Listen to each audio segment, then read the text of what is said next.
Hello, everybody, and welcome back to Goblin Inc. I am your titular goblin, and today I am accompanied by my partner Akasha, and today we are going to be reviewing Spider-Man 2 in a continuation on our review series. Yeah. Before we got this started, I just honestly want to be honest for why I obviously audibly sound like fucking shit.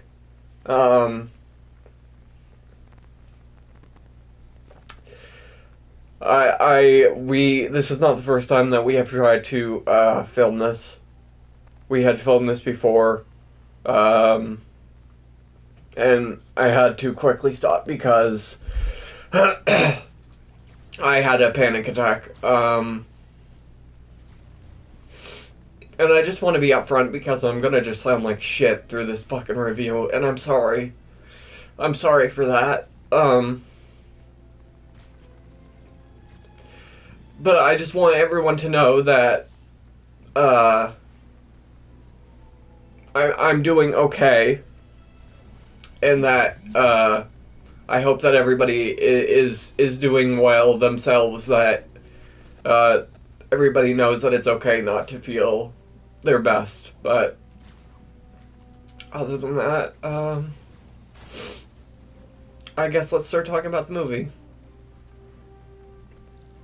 Yeah. Oh, I think Eclipse came in a second late.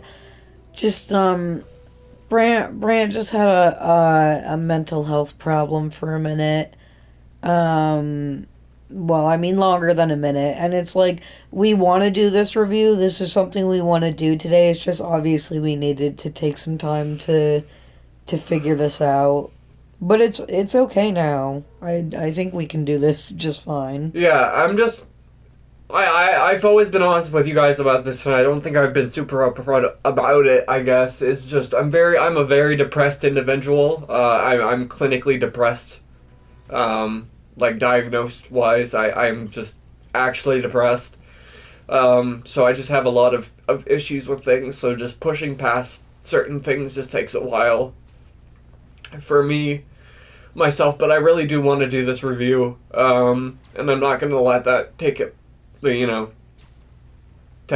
away from the fact that I want to do it. So I just wanted to address that at the beginning, and otherwise, let's not let it take precedence. I'm glad that your rehearsal went well, Rose, and I'm glad that you're getting yourself some dinner. But with that being said, let's get into our non-spoiler talk about Spider-Man 2, a film directed by Sam Raimi of Evil Dead acclaim.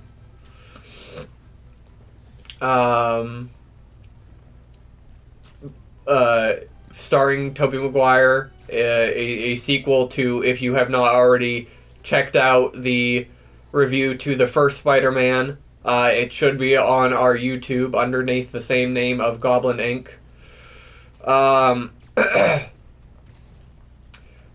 But we will be doing a quick, I guess, synopsis as well as the spoiler-free review, just because this movie does hinge on the fact that you need to know the knowledge of the first movie.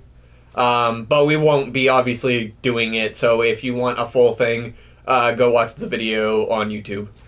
But that being said, what were your thoughts, or like how'd you feel about the movie? I just first wanted to read the chat real quick. Oh, okay. So Rose said, I'm also going to have to dip in and out because I'm doing a Q&A on Instagram with a nugget. Oh, okay. With a nugget? Nugget is her character that she made. Oh, okay. Speaking of that, Rose, you need to make Nugget as Spider-Man since we're doing a Spider-Man review. Thank you, if you're here. Thank you.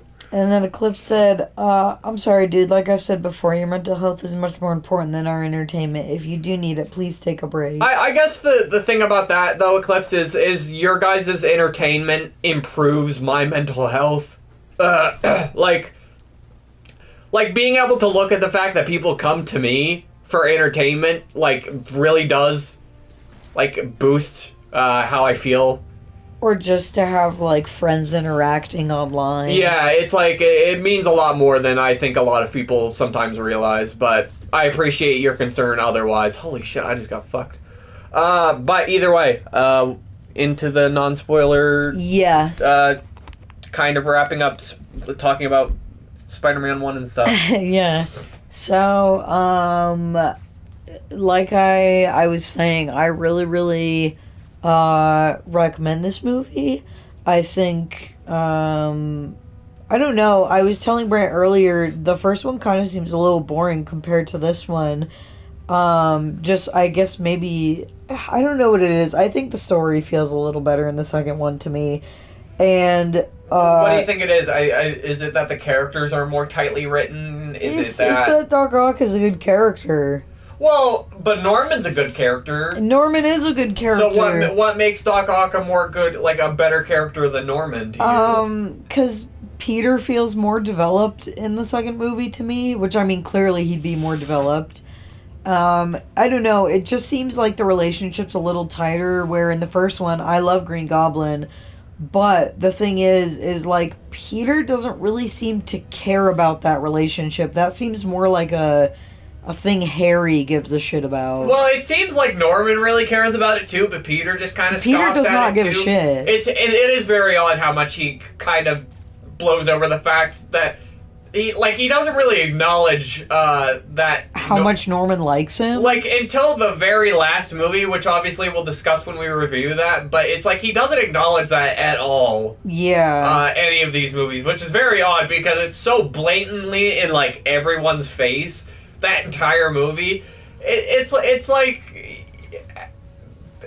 every single conversation between Harry and Norman in that movie feels just like, oh man, if I had a son, but he does have a son, and it's just not Peter, you know what I mean? But yeah, I guess, like, but why does the connect... because I guess for going into non-spoilers, I guess for me, with this movie, Otto and Peter's relationship is kind of you're made to you have to develop it with the characters, right? Yeah. They meet when you meet them, like, as characters themselves, right? Mm-hmm. But with Norman and Peter, you have this added history where it's like, oh, Peter has this childhood best friend whose dad ends up being, like, the main antagonist, and throughout the entirety of, like, seemingly Peter's life, like, has kind of, you know, it kind of leads up more when the movie starts, but it's like, Norman has always taken a liking to Peter, seemingly, throughout this, like, these kids' history, you know what I mean? Yeah. And it's like, so what about it? Is it Alfred Molina? What, like... Yeah, I don't know. It's kind of hard to... Just two spoilers? Well, no, it's kind of hard to pinpoint it, but I really do think it is because Peter is reciprocating the relationship with Doc Ock. Is it just that Peter is a better written character in this movie to you? I think, yeah, I think he's a better written character. Okay, that's a breaking it down a little bit. Yeah, I like that. I really kind of... I would agree with you that, honestly, Peter, MJ, and Harry are better written characters in this movie than they are in the first movie. I think, honestly, like, the first movie is just really good at, like, setting stuff up and has Norman Osborn. It's like no other characters are really, like, it's like Spider-Man's good in that movie. It's like more the side characters in the first movie are more memorable. It's like Bonesaw, yeah, you know, Green Goblin. It's like a fucking freak fest. yeah, you know, you got Bruce Campbell. For the first one, it's like those people are more memorable. But with this one, it's like you've got memorable scenes like the train scene. Yeah, you know, actually, the action is really good. Yeah, that's actually a good way to think about it. The first one is more memorable. When you think about it, you think like, oh, you too, Spider-Man. Yeah. You know, that kind of stuff. But with this one, it's like you've got the train scene, which is so iconic. You've got just the whole end scene. You've got so many, like, just iconic things that Peter does with, like, his face in this movie that are just, like, GIFs and stupid fucking memes that you see all over the internet now. Yeah. I mean, and, like, the first one is obviously meme to shit, but it's, like, it's all Norman memes from the first one, really. You know, I'm somewhat of a scientist myself and all that shit. Yeah, he's the star of the show. Yeah, but Peter really does start to shine through in this one and the third one. Yeah. Eclipse said, I'm fine for spoilers. I've watched all the movies, but I don't know about well, I mean, we just give this non-spoiler talk at the beginning just in case. Yeah, but I think we're ready to go on to spoilers. Yeah, we're ready to start getting into the actual plot of the movie. Yeah. Alright, so I guess really quickly, if you don't remember from the end of the first one, Norman Osborn fucking killed himself. Spider-Man left his body at the sofa. Harry Osborn thinks that Spider-Man killed him, and that's where we are 2 years later now. Yeah. That was the quickest I could recap it. Is there anything I missed? Not really. Harry's an alcoholic. Harry's now an alcoholic. Yes. Okay, so I guess we'll get into that. So it's 2 years later, and I guess a new way that we kind of could talk about this is I want to talk about a character, like maybe characters as we go along a little bit more. Okay. Like just talk about them in the way they start the movie, and then maybe we can lead into how other characters start in the movie. Yeah. I do want to talk about Harry in this movie. Okay. Just because we did say he was the worst part of the last movie. Yeah.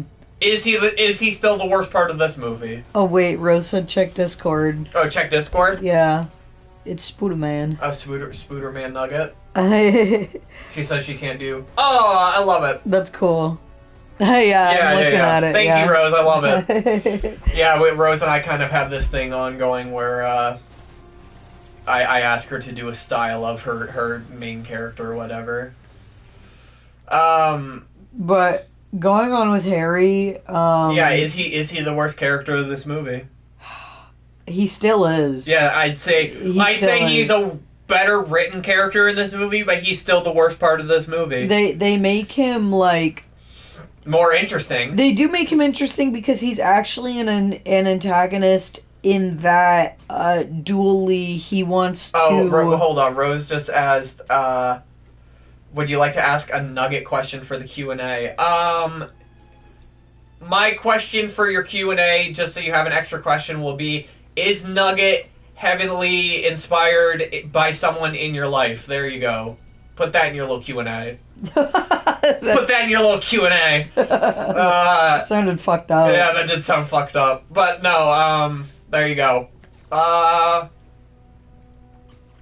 So, but yeah, I think it's just because, yet again, James Franco is just the worst actor in this movie. He really is. And I think that's just why... Oh, bubble in my throat, sorry. I think that's why Harry is the worst part.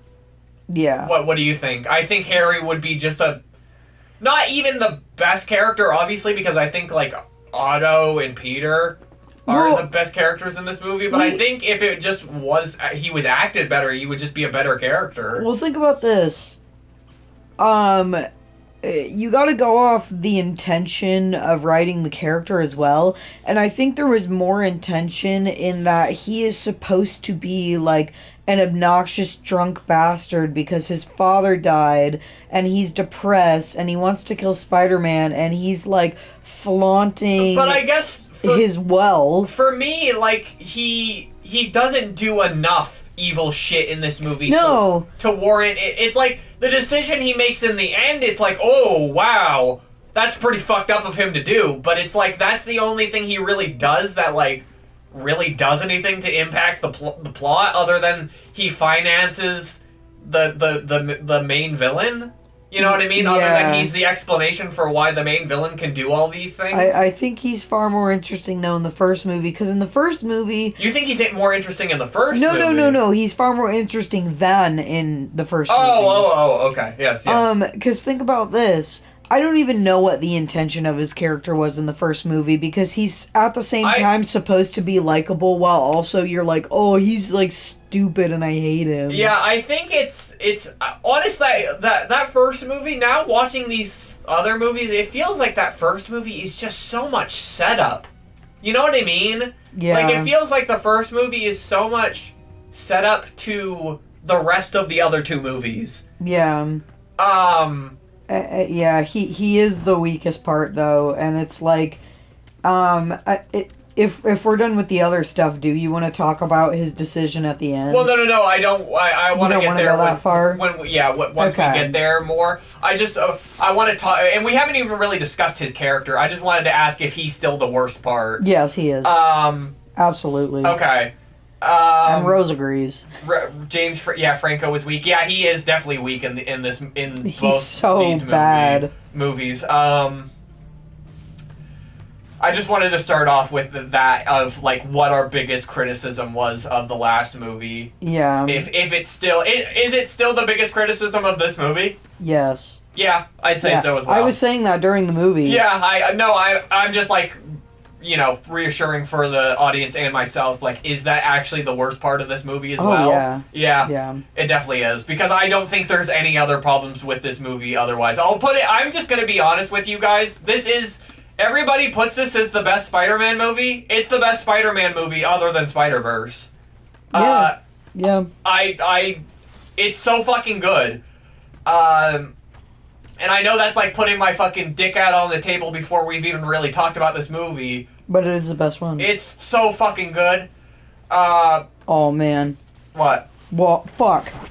What, you got pee? Yeah, I do. Okay. Okay, you start with the plot. Okay, yeah, I'll start with the plot. So, the plot takes place 2 years after the first movie. Obviously, Harry is still on his Spider-Man vendetta, where he wants to kill Spider-Man.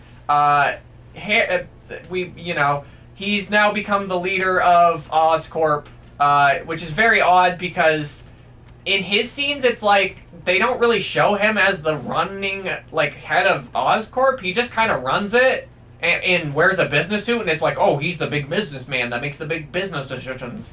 And it's a really weird contrast because in the first movie, there's like the scenes of Norman like in the meeting rooms and stuff. So it's just very odd that it's just like you're supposed to just.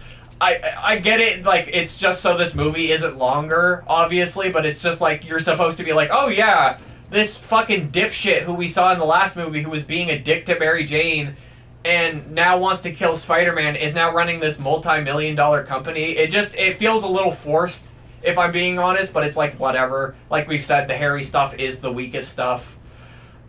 Peter is now fully, like, in college, he's taking classes with Dr. Kirk Connors, also known as in the comic books the Lizard, as his professor. He's not very much important, but he's a side character that I feel like bringing up because he's more important later.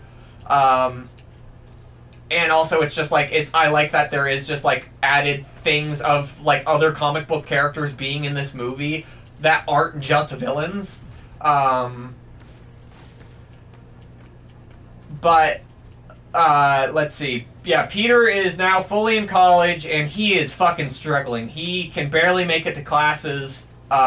He is failing all of these classes, basically. And the reason for that is because he cannot, as we could see from the first one, but even worse than this one, he cannot figure out how to fucking be Spider-Man and Peter Parker at the same time. He just can't do it. And that's like a problem in every single one of these movies, like almost every single Spider-Man movie, which it's just a big conflicting thing of Spider-Man. But I think this movie does a really good job of just like, Peter looks fucking tired. Tobey Maguire looks fucking tired in this movie. He's like constantly running. Kasha just like turned on the. This is a non sequitur, but Akasha just turned on the light in the room and it fucking hurt my eyes. Ah, I feel better. But Tobey Maguire like looks like shit in this movie. He looks so tired, and it's just because he doesn't know how to like juggle this shit. But I think honestly it makes Tobey's character a lot more interesting because in the first movie, it's just like the thing of like, oh, he has to become Spider-Man. But this, it really delves into the idea of like, what is it to be Spider-Man? Well, I like that it actually feels like we are like growing up with him. Yeah, it like we're actually developing as Spider-Man and as Peter Parker with him. Because in the first movie, I'm like, oh, I'm watching this little baby boy just figure this bullshit out. I mean, little baby boy being played by like 30-year-old. Yeah, I know. I'm saying though, like obviously he acts like such a dork, like he's 8 years old. Yeah. But and then do you want to take Mary Jane's? What has Mary Jane been up to? Her I guess Mary Jane and Peter have been just not talking really because of what happened with the last movie where he told her that he doesn't want to be with her. Yeah. That's about it for wrapping up where everybody's at, right? Yeah, like we don't really get important Mary Jane Peter stuff until like the restaurant scene. Yeah, which is later on in the movie. It's way later on. Just because Well, I mean, okay, so to preface before we get really heavy into this movie, there are two versions of this film. Spider-Man 2 regular and Spider-Man 2.1.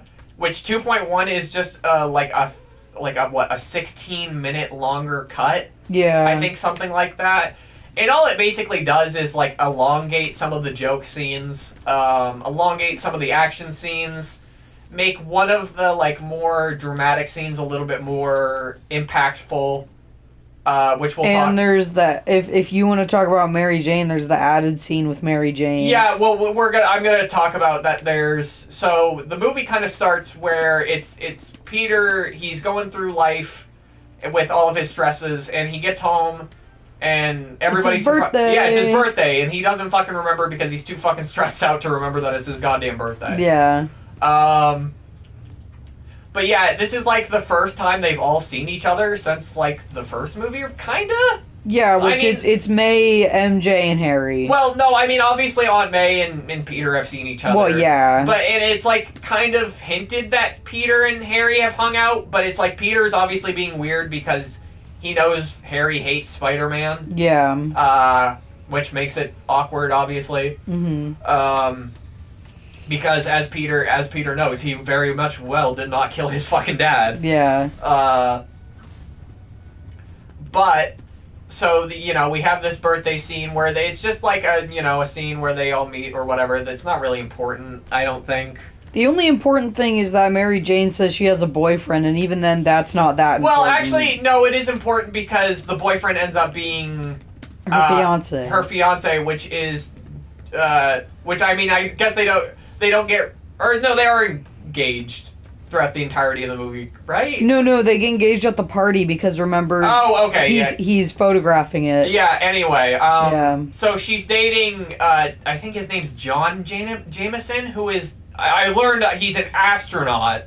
He is, yes, he's an astronaut. I thought he was supposed to be like a police captain or something. No. But I just missed that part during when they were explaining it, but reading the... That's why I was confused where we were watching the movie and you were like, he's a police captain, why isn't he in uniform? And I'm like, well, is he? Because, there was a part where he shows up and I was like, isn't he a cop? No. But no, he's not a cop, he's an astronaut. But he's the son of J. Jonah Jameson.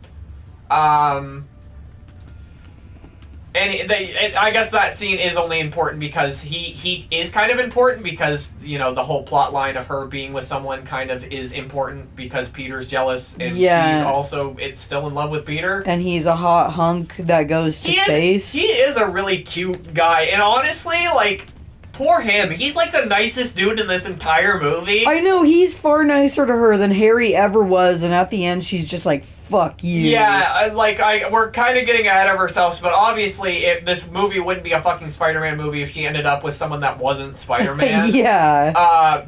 But it's just like, he's like the nicest guy in the entire movie. He does absolutely nothing wrong. And throughout the course of the movie, Mary Jane does like really weird stuff. Like, there's a scene where she tries to replicate her kiss with him. Like, of the kiss with Spider-Man with him?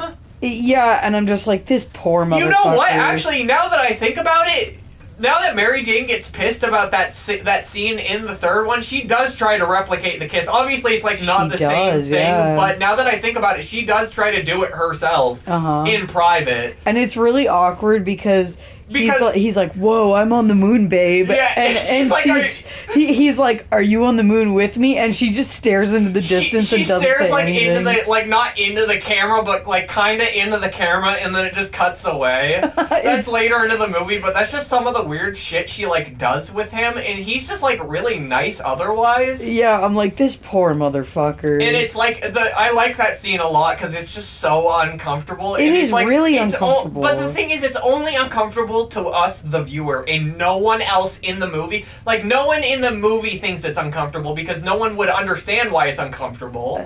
Yeah. You know what I mean? It's like, it's a little secret thing for us to only feel weird about. I know. It's so odd. It is really odd. But, yeah, so she's got a boyfriend, who's, is the son of J. Jonah Jameson, and basically the only reason I think he's the son of J. Jonah Jameson is so we can have more of him in this movie, which I'm all for, because he's still one of the best parts in this fucking movie. And so there's a parallel in the next movie where there's a partner, like a love interest, who's the kid of someone important in the city. What do you mean? Because with Gwen Stacy in the next movie. Oh, yeah. Anyway, but that's getting ahead of ourselves. No, I'm just saying it's like a parallelism. Yeah, I guess so. It is. But, where do we go from after the party? You want to take a little bit? I think the most important thing after that is basically when he meets Doc Ock. So Peter's writing a paper for his class with Dr. Kirk Connors because he needs to write this paper or he's gonna fucking flunk because that's what he's been threatened with because he's just been late and shit. Yeah. And flunking class. So he needs to write this essay in order to boost his grade back up so he doesn't lose. Get like kicked out of college or whatever. Yeah. Which weird that one teacher has that call, but whatever. Well, he's supposed to be like the most influential like science teacher in the school or whatever. I'm I just guess. Fucking around. Well, I think the insinuation is he's also the head of the science department. Probably. You know what I mean? So I guess he would kind of have that power if he was like the whole head of the whole department that Peter Parker is majoring in.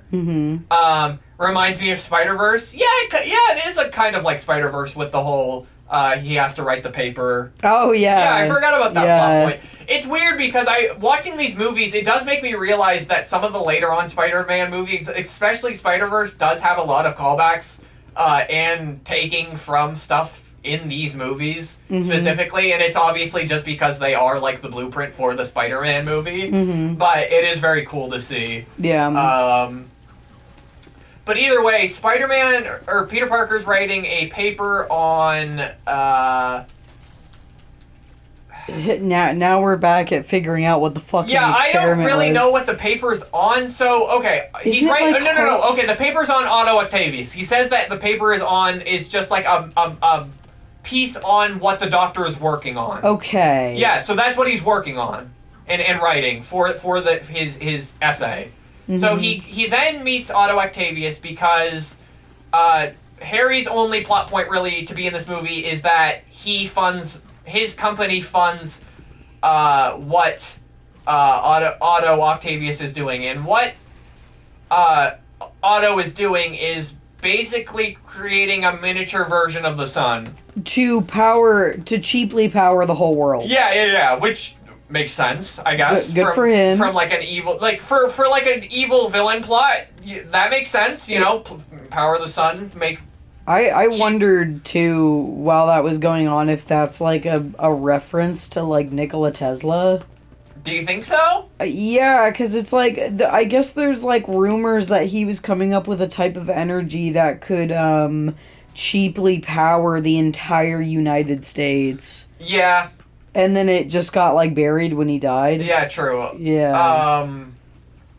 But either way, the only reason Peter is able to fucking meet this guy is because Harry again is funding him, and that's another plot convenience, I guess, that Harry needs to be. I guess Harry does have like a few things that he does, but it's like Harry's like the bridge for the whole movie. He's like, yeah, he is like the go-between guy, I guess, but it's like other than that, he just feels weirdly not until the end. Until the very end of the movie, it feels like, I don't know, because it's just like his plot point doesn't really feel necessary until the third movie, because that's when it actually comes to a head. Yeah. It's just kind of brewing, I guess, in this movie, but it doesn't give us enough scenes with him to like make it feel like it's brewing, I guess. Yeah. But anyhow, they meet Doc Ock, and I'm just gonna call him Doc Ock because it's easier. Yeah, okay, we'll call him Doc Ock from now. Yeah. But this is one of the extended scenes. I think it might be in the original movie, but it's extended in this version where they meet and they fucking hit it off. Yeah, they meet. Peter also meets his wife, Rosie.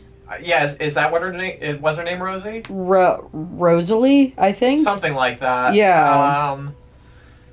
But I mean, the wife honestly does not matter. It is Rosalie, yeah. But honestly, she does not matter. She's just the added wife. She's motivation. She's just the added wife motivation plot, really. Yeah, she's our refrigerated woman for this movie. Yeah, sadly. Yeah.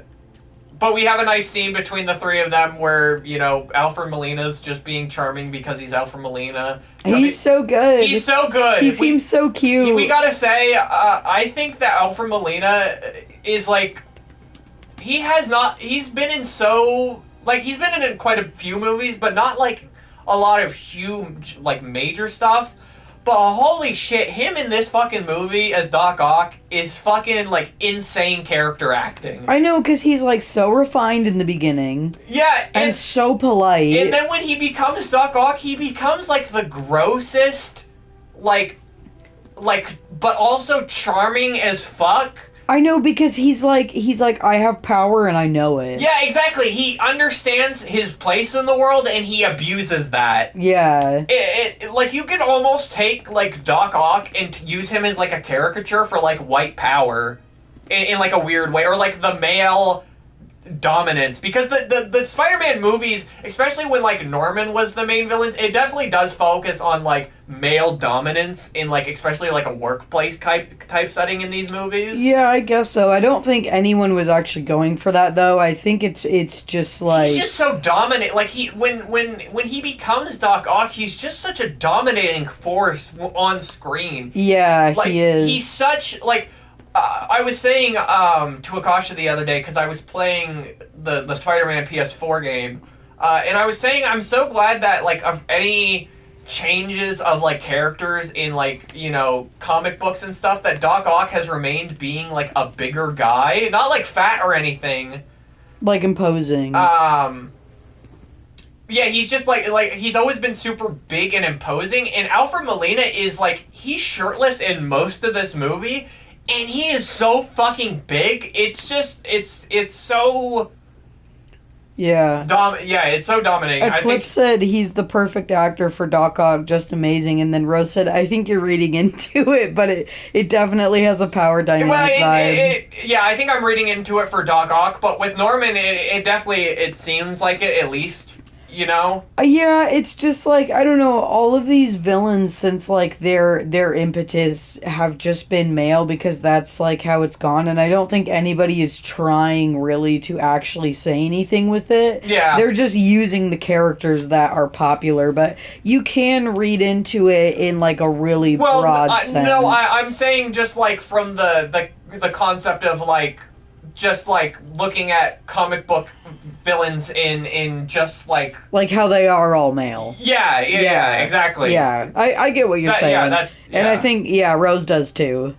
Definitely. Yeah, that's more what I meant. Not specifically the movie itself. I guess I should have prefaced that. I mean, just more specifically, just how the character is like just so big in the movie. He literally like in scenes where it's like later on in the movie he's in scenes where he's like it's like a far away, like a full shot where he's like not even, like, it's like his full body in frame, but it's just him. You know what I mean? Mm-hmm.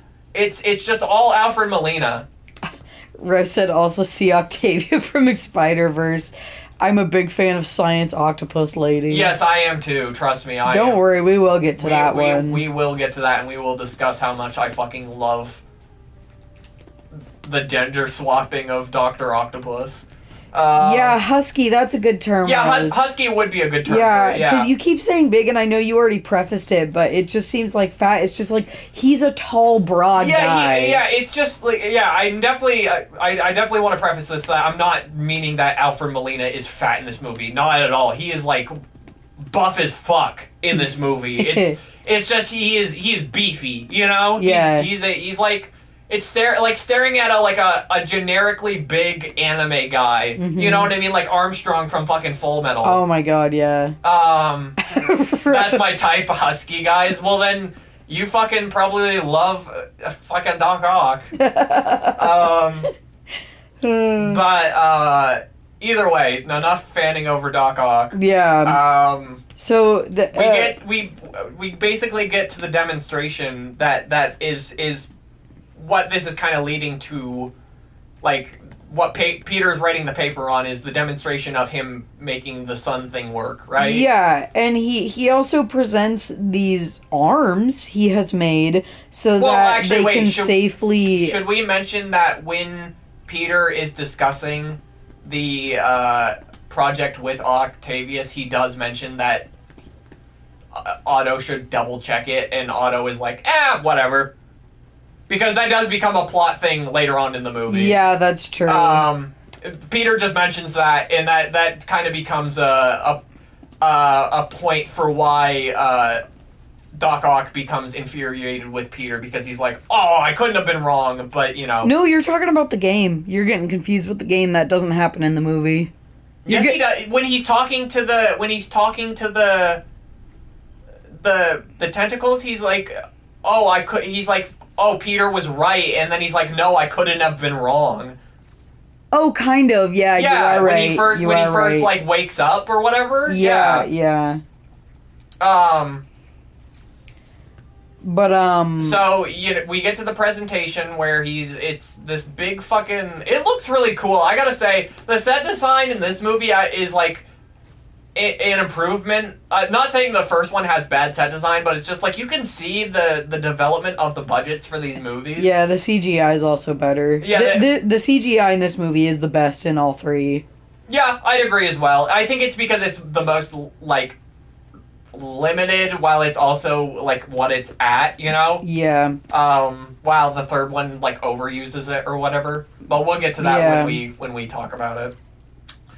I was saying, though, that he makes the arms so that they can, like, harness the energy off of the little... Like, they can interact with the little sun thing. Yeah, well, that's what I was gonna discuss the set design, because I wanted to discuss, like, how this machine works. Yeah. Because it's just like a big... I love the little arms. It's like a big hand, basically. Big metal hand that, like, in the center, like... creates little electricity that makes the sun appear in the middle. That's basically it. Yeah. But Dr. Octavius has to stand in the middle of it, and because a human can't fucking obviously reach into a sun, that's when he then presents the little snakes. The little baby arms that he attaches to his cerebellum. The baby arms. Well, okay, I just gotta say, I know it's like always a constant thing that Doc Ock attaches the octopus arms to his fucking spinal cord, but I gotta say, I hate it. I hate that he attaches it to his fucking spinal cord, because the scene of where he fucking, like, puts it on, there's, like, needles poking in and shit. It's so fucking, like, but it's so good. It's fucking metal. It's literally metal, dude. Dude. It's like metal. It's like hard. It's like he's going hard. It's like he's got metal arms or something. Yeah, it's like he's got snake arms. But either way, he puts them on so he can you take over? I've got a fucking burp coming up. Yeah, he puts them on. They go. He turns the machine on. He goes, "Oh, look, very powerful." Yeah. And then it. Oh, not to mention fucking- everybody and their mother is here Oh, what do you mean? in the scene. Oh yeah, yeah. Like every one of the characters is basically Harry, here. Peter, fucking a bunch of random people. The board of Oscorp. Yeah, Doc Ock's wife is there. Yeah. But yeah. Yeah. I don't know. Ant-Man is there somewhere. I don't know. If you look really closely, he's really small. You enhance 3,000% on one singular frame. You see Ant-Man's cock. Yeah. And that's it. And that's it. You don't even see Ant-Man. So honestly, it could be anyone's cock if we're honestly thinking about it. But no, but they confirmed it. Yeah, it's confirmed. Anyway. Moving on. The machine malfunctions. And becomes magnetic, which pulls all the obviously metal in the room towards the sun thing. Yeah. And they say it's gonna make a little explosion. Yeah. Everybody escapes. As Doc Ock's like, no, it's not possible that this is not working. He's like trying to keep it going because he thinks he can fix it, even though obviously he cannot. Yeah. Harry Osborn's freaking out and going, oh, I paid for this. Turn it off. He goes, I'm really fucking upset. He literally does say like, turn it off, and then gets knocked out. Yeah. He's such a bitch. I love it, though. He's right, but he's such a bitch. He's right, yeah, he's absolutely correct, but it's still fucking, shit, hopefully I can catch. See ya, Eclipse. Bye-bye. But, then his wife gets murked. Yeah, his wife, do you want to talk about how his wife dies? Because I don't think you were expecting it. Do you remember it? I'm trying to remember. Akasha, come on, it's like so brutal. It is brutal. I don't have the image in my head though. Remember the fucking window? So they're in like this entire, like, they're in this like place on the harbor that's like got this giant window. Yeah. And the window gets smashed because the metal from the frame of the window. Yep. And the glass comes flying at her and it cuts away, but the insinuation is that the glass literally fucking punctures every like bit of her body and kills her. Yeah. And it's like, holy shit. Yeah, I don't know how I forgot about that. Yeah, it's like the darkest part of the movie, probably. I don't know. The next scene is pretty fucked up. The next what? The hospital scene. Oh yeah. Okay, so basically, Spider-Man swoops in, saves Harry Osborn's life. He still is a little bitch and like, this doesn't change anything. This doesn't change anything, Spider-Man. And then Spider-Man then destroys it to Doc Ock's dismay. Doc Ock goes to the hospital. Harry is in fucking ruins basically because he's been humiliated in front of both the board and just like the public. Yeah, he's crying and shitting and he goes and lays in bed and he doesn't get up for a while. This is when he becomes the alcoholic basically. Yeah. I just want to say too, I still don't know what he thinks Spider-Man's motivation ever was for killing his father. I that's like a plot hole that bothers me. There's absolutely no motivation. Because I guess what would be Spider-Man's motivation? Well, no, it's like I guess his thought is like he doesn't think that his father was a bad guy. I mean, in the first movie, does anyone really even know that? No one knows that the Green Goblin is Norman Osborn. No. Think about this, though. Think about this. Ready? Okay. Your dad, you think you just have your own personal problems with him, but you don't think anything else is going on with him. Uh-huh. One day, you walk into the fucking weird living room bedroom. That doesn't happen until this movie, love. Well, no. Shush. Hold on. You walk in, you see Spider-Man just standing next to your dead father. Sorry. Yeah. Yeah, you see Spider-Man standing next to your dead father, and without thinking critically at all, you go, he killed him. Okay, what's the motivation? What was Spider-Man's motivation? Well, it's like, I guess you'd still want answers, and it's like, I guess it's still... He doesn't want answers. But no. It's also on Spider-Man because almost every single time Spider-Man has had a chance to tell him he didn't kill him, he does not say so. He does not say this. He does not even utter the words, Harry, I didn't kill your father, until the third movie. Yeah. So it's a little bit on Spider-Man, if we're honest, as well. That's true. I just don't know what the motivation ever was. But I guess it's like, if you have a hunch, I don't know, if someone placed your father's dead body on a couch, and then you were hunting them down searching for answers, and every single time you were like, hey, you killed my dad, and then they just left saying nothing, I mean, I'd be a little suspicious. Okay, fair. Fair? Yeah, Fair. I would think that's a little fair. But, you know, that's just, I feel like, just to keep That's just a game theory. the mystique going, though, obviously, so that there can be a third movie where Harry has a final arc of his design or whatever, you know? Yeah. But we either get to way, the hospital scene. so yeah, the design, the project malfunctioned, and now Doc Ock is in the hospital, and we get a fucking crazy ass scene. the craziest scene in the movie, actually, now that you remind me of it. You were right that it's shot like Evil Dead. Well, yes, okay, so this scene is one of the most famous scenes in the movie, and most of the people who are either listening to this probably know about it. It's the hospital scene where Doc Ock first wakes up and becomes Doc Ock.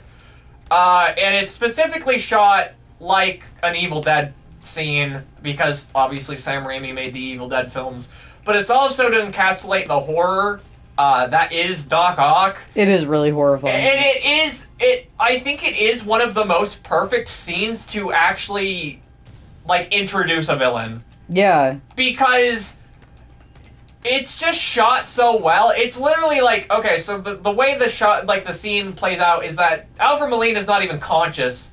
Like, well, I mean, obviously, but, like, in the movie, he's not conscious or whatever. And it's just the arms doing all of this terrible shit to these poor fucking doctors who are doing nothing wrong. Yeah. Right? And it's just the crazy, like, shaking zoom-in shots as they're getting killed. And these people just screaming and fighting for their fucking lives. And, like, they fight in like, the thing about Sam Raimi films is he does a thing that I like that a lot of directors don't do, is he always likes to do in horror films. It's like, you think about something and you just do it. You know what I mean? It's like a lot of these horror movies, like, in a lot of instances, it's like, oh, you know, if a villain was running after you and you're in a house or something and you're on a second floor, you jump out a window. You don't run into a bedroom and lock a door, you know? You try to fucking get out of the house. Yeah. But it's just like, in Sam Raimi movies, every decision you could think of possibly making, the characters usually fucking make it because they are desperately trying to survive. Yeah. And he's really good at doing that. And in this movie, it's like these doctors are grabbing, like, medical equipment, like, to, like, fucking medical hacksaws to, like, try to fight it off, and it's just not working. It's just a great scene. It is. Do you have anything to add to it? No, the only thing, I think it's funny, I'm not bothered by it really, but I was just like, why the fuck is there a chainsaw in the surgery room? And I know it's just because it's an Evil Dead reference. No, remember the chainsaw was in there because they were trying to cut off the arms, yeah. I forgot, yeah. So they explain why they're there. Yeah, that's just me. Yeah. Guys, I'm an idiot. No! Don't listen to me.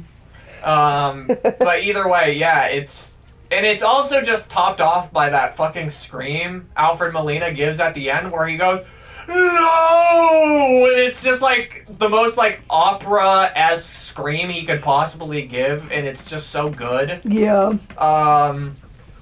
But yeah, Doc Ock is born, and then we get the funny bank scene. Oh yeah, so should we explain just really quickly the inhibitor chip, the way that the Doc Ock arms work in this is that he has a little chip that, like, hooks up to his brain waves or whatever, that tells the octopus arms what to do, right? Yeah. And the reason that he goes bad is because that chip gets broken and then the tentacles start influencing his thoughts. Yeah, and I was, this is me just being petty and being like, why the fuck is this like this? But they say that the arms are AI, and I'm like, why literally the fuck would the arms ever have to be AI? Why would they make them AI? Why would they give them artificial intelligence? Yeah. All they could do is make it so that they are powered... Well, no, the idea, I think, is that the artificial intelligence is faster than the actual human response system. That already, though, you hear that and you're like, wow, there's like already 1,000,001 problems. No, I know, but like it wouldn't be a Doc Ock, like he wouldn't be a Doc Ock if there weren't issues already. I know. I'm just saying, though, I was just like, all you would have to do is power these arms up through like electric means or something, and then the actions would just be powered by his thoughts, and they do not need to be AI. Oh no, you're absolutely correct. It's me just being petty. Like, obviously... Oh no, I don't even think that's petty. I think that's a reasonable question, because it's like, if you are an actual scientist, why the fuck would you ever think something like that? Especially in 2000 fucking what? 4 or when did this movie come out? Yeah, 2004. 2004, and like what? I don't know. Like, especially since we're in 2021 and we barely even know how artificial intelligence works. Yeah. You know what I mean? It's just like it does make no sense, but it only is there to serve the plot. Yeah. And it's fine at the end of the day. So, now we're gonna have another cute little thing where I go get water and you explain how Peter stops being Spider-Man. Oh, well, we gotta explain. Do we, or, wow, yeah, we haven't even talked about, like, Peter's whole stuff, right? He stops being Spider-Man before the bank scene. No, the bank scene happens and then they fight. And then he... Oh, yeah, they fight, and then he stops being... Yeah, okay, bank scene is next. Go ahead. I want water. Meantime, Peter has still been going through his issues where he, just is having troubles being Spider-Man. Nothing really of note there, other than that while he's been going through his moments where he doesn't understand his own identity, he's been losing his spider powers, which is a thing I don't think I've ever seen in any other Spider-Man thing, but it's still a very interesting concept nonetheless. Being that, him losing his moral compass is kind of what his guiding is what gives him his powers at the end of the day. Like, if he still lives by the guidelines of, like, great power, great responsibility. Because, if he doesn't believe in himself, then who's going to believe in Spider-Man is kind of the point of this movie or whatever. But he's still going through his issues. He's figured out that Aunt May is fucking poor as fuck, and she's selling her house, basically. Before she sells her house, he does tell... There's a scene between her and him where he does tell her that about the part he does have to play in the night that Uncle Ben died. Not that obviously he had anything to do with it, but just the fact that he lied and said that he was going to the library. Which does upset May at first, which reasonably so, just because it is such a huge secret. But I'm glad that Sam Raimi understands Aunt May's character, in that in the next scene where they meet, where she reveals that she's moving out of her house, she just instantly forgives him and understands what was going on, and doesn't blame him at all. I really just... Akash and I have discussed it multiple times, but we really think that Aunt May is probably the best character in these movies.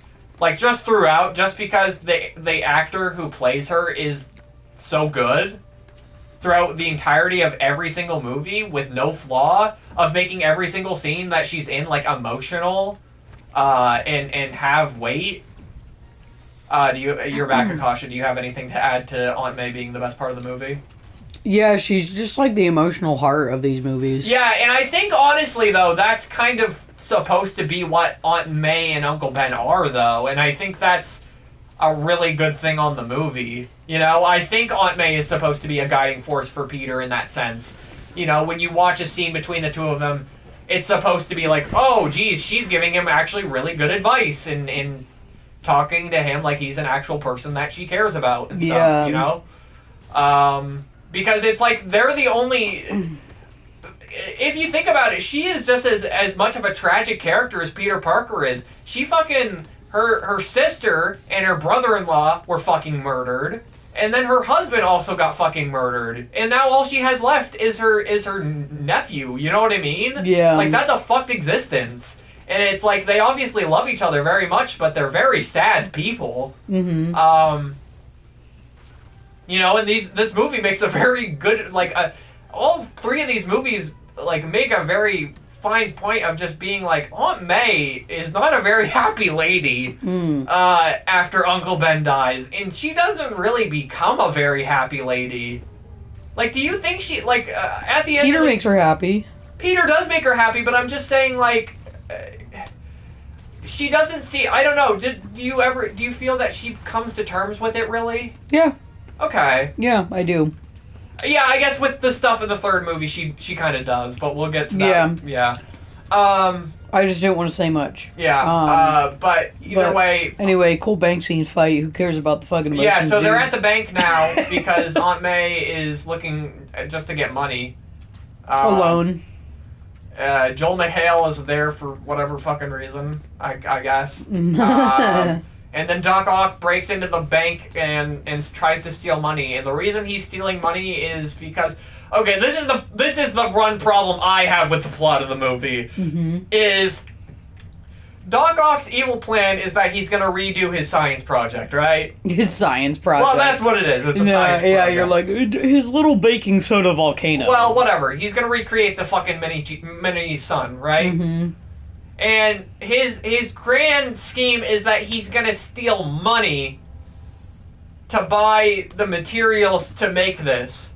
And in my head, I'm like, he's wanted, like, in the movie right now, he is wanted for murder. They already know that he murdered the people, like, the doctors that were working on him. Like, Yeah. It's not even like, Dr. Octavius missing after sudden, it's like, people don't... No, they know. Yeah, everybody knows that he murdered them. And it's just like, who does he plan on going to with that money? It's like, I guess, obviously stupid, like, black market bullshit, but it feels like just superhero movie convenience where And it's it like... doesn't even matter because he just goes to Harry later. Exactly. It just feels like, why doesn't he... Oh, no. What? Oh god, the game. Okay, the review might go out for a second, everybody. I'm sorry.